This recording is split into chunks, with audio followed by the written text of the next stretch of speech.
Hello, my name is Lisa Zaharova and I am the director of the Bronte History Museum and Special Collections located in Yorkshire County.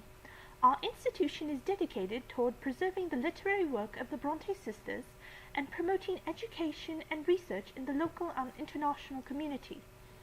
The Bronte sisters grew up in Yorkshire, and it is here where Cathy and Heathcliff ran through the moors, and here is likely where Jane ran away to in heartbreak. Our museum features the Bronte sisters' most famous literary work in the context of the Victorian era. Exhibits feature biographical ephemera, an exposé on 19th century Yorkshire, and volumes of the Bronte literary work. Our special collections feature research and critical analysis books, Bronte correspondence, and literary critique. A patron may check out our materials and use them in the reading room. We have over 50 research guides online through our website, and patrons may check out most of them with an ID and a written agreement to follow our rules. We do not allow any food or drink into the reading room, no flash photography, and we limit photocopies to 10% of the book or collection. We do not check out our rarest books, nor the original Bronte poetry or correspondence, though we do have copies of these papers that the patrons may use.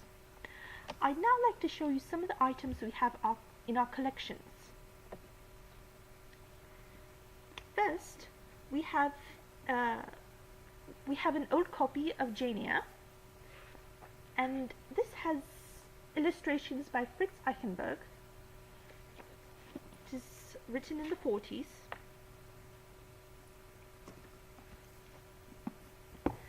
This copy of Wuthering Heights is also from the 40s, and it has photographs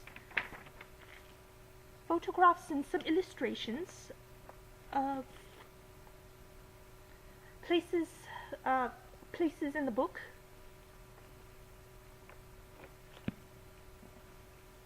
And here's a copy of the Tenet of Waltham Hall.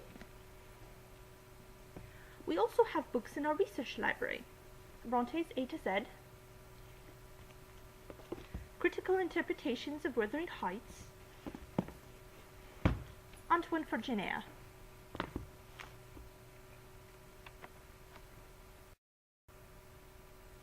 The next several items are very rare, and that's why we have to use gloves to protect them.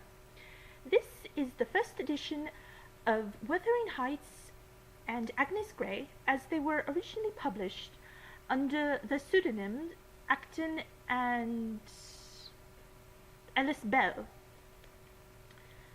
They were published together in 1854, and this is a dress that was said to have been worn by Charlotte Bronte. As you can see, it is preserved very well.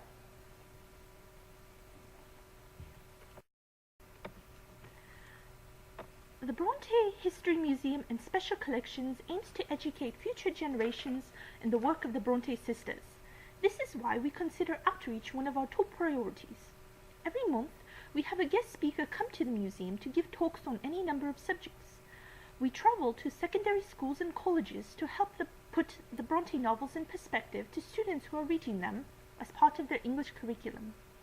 Our International Bronte Historical Society has branches all over the world and puts out a newsletter bi-monthly on the museum and special collections, events, and historical notes. We also have a rotating exhibit monthly, and we invite guests to an opening ceremony where refreshments are served and a guest speaker explains the context of the exhibit. This month, we are featuring the work of Fritz Eichenberg, who illustrated both Wuthering Heights and Jane Eyre. Here are some of his most famous work.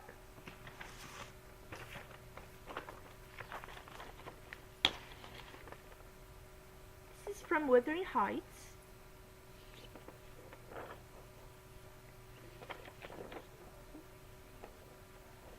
This is from Jane Eyre. This last one is not from either novel, but it shows Mr. Eichenberg's work as a prominent Nazi critic. He was German-American. I welcome you to stop by the Bronte History Museum and Special Collections.